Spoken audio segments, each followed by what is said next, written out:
ശീല പ്രഭുപാദിന്റെ ശിഷ്യനായിട്ടുള്ള സിദ്ധാന്തദാസ് എന്ന് പറഞ്ഞ ഡിവോട്ടി എഴുതിയ ബുക്കിൽ നിന്ന് വായിച്ചതാണ്.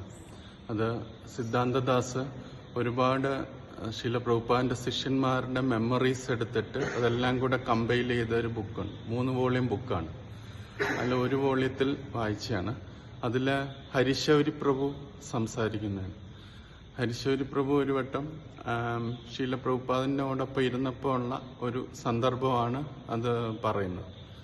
അപ്പം മായാവാദത്തിനെ കുറിച്ചറിയാം. മായാവാദം എന്ന് പറഞ്ഞാൽ എല്ലാം ഈശ്വരനാണ്, എനിക്കും ഈശ്വരനും തമ്മിൽ ഒരു ബന്ധവുമില്ല, ഞാനും ഈശ്വരനും തമ്മിലൊരു വ്യത്യാസവുമില്ല, ഞാൻ മുക്തിക്ക് ശേഷം ഈശ്വരനായി തീരും എന്നുള്ള ഒരു തെറ്റിദ്ധാരണ ആയിട്ടുള്ള ഒരു തത്വമാണ് മായാവാദം. അപ്പം ഒരു ലേഡി വന്നു പ്രഭുപാദിനെ കാണാനായിട്ട്. ആ ലേഡി വന്നിട്ട് പ്രഭുപാദിന്റെ അടുത്തിരുന്ന് കേട്ടോണ്ടിരിക്കുകയാണ്. പക്ഷെ അവരൊരു മായാവാദ ഗുരുവിന്റെ ശിഷ്യയാണ് ഈ ലേഡി. അപ്പം പ്രഭുപാദ് ഭഗവാനെ കുറിച്ചൊക്കെ സംസാരിച്ചു കഴിഞ്ഞപ്പോഴത്തേന് ആ ലേഡി ഇങ്ങനെ പറഞ്ഞു, എനിക്കൊരു ഗുരുവുണ്ട്, പക്ഷെ അദ്ദേഹം കൃഷ്ണനെ കുറിച്ച് ഇങ്ങനെ എനിക്ക് ഭഗവത്ഗീത പഠിപ്പിച്ചു തന്നിട്ടുണ്ടെന്ന് പറഞ്ഞു. എന്നിട്ട് അവരിങ്ങനെ പറയുകയാണ്, മായാവാദികൾ സാധാരണയായിട്ട് ഇങ്ങനെയാണ് സംസാരിക്കുന്നത്.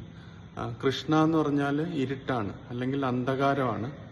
അപ്പം കൃഷ്ണൻ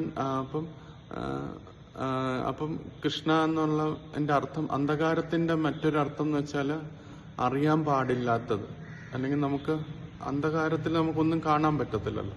അപ്പം അതേപോലെ ഒന്നും മനസ്സിലാക്കാൻ പറ്റാത്തതാണ് കൃഷ്ണൻ എന്നിങ്ങനെ പറഞ്ഞു.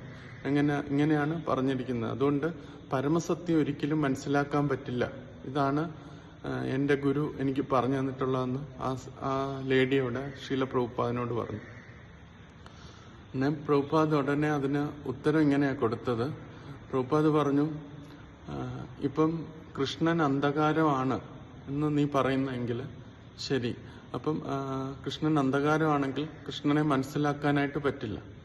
പിന്നെ എന്തുകൊണ്ടാണ് നിന്റെ ഗുരു ഭഗവത്ഗീതയ്ക്ക് ഭാഷ്യങ്ങൾ എഴുതുന്നത് എന്നിങ്ങനെ തിരിച്ചു ചോദിച്ചു. ഒന്നും മനസ്സിലാക്കാൻ പറ്റില്ലെങ്കിൽ അതിനെന്തിനാണ് ഇന്റർപ്രിട്ടേഷൻ കൊടുക്കുന്നത്? നമുക്ക് കൃഷ്ണനെയോ കൃഷ്ണന്റെ വാക്കുകളെയോ മനസ്സിലാക്കാൻ പറ്റില്ലല്ലോ, പിന്നെന്തിനാണ് അതിന്റെ ഇന്റർപ്രിട്ടേഷൻ കൊടുക്കുന്നതെന്നിങ്ങനെ തിരിച്ചു ചോദിച്ചു. അപ്പം പിന്നെ ആ ലേഡിക്കൊന്നും പറയാനായിട്ട് പറ്റിയില്ല.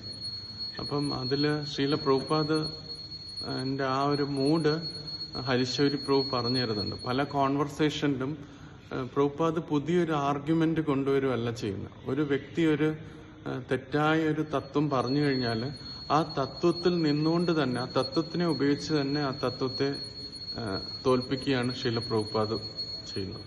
കൃഷ്ണൻ അന്ധകാരമാണെങ്കിൽ കൃഷ്ണനെ കുറിച്ച് അറിയാൻ പറ്റില്ലെങ്കിൽ എന്തുകൊണ്ട് ഇത്തരം മായാവാദ ഗുരുക്കന്മാര് കൃഷ്ണൻ പറഞ്ഞ വാക്കുകൾക്ക് അവരർത്ഥം കൊടുക്കുന്നു?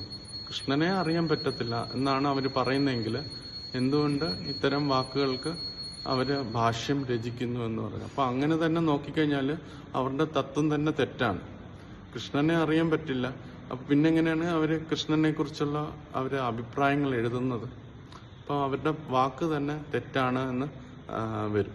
അപ്പൊ ഇതേപോലെയാണ് ശീല പ്രഭുപാദ് ഓരോ ആർഗ്യുമെന്റിനും കറക്റ്റായിട്ടുള്ള ആൻസേഴ്സ് കൊടുക്കുന്നത് എന്ന് ഹരിശൗരി പ്രഭു അതിൽ പറഞ്ഞു തരുന്നുണ്ട്. Jai.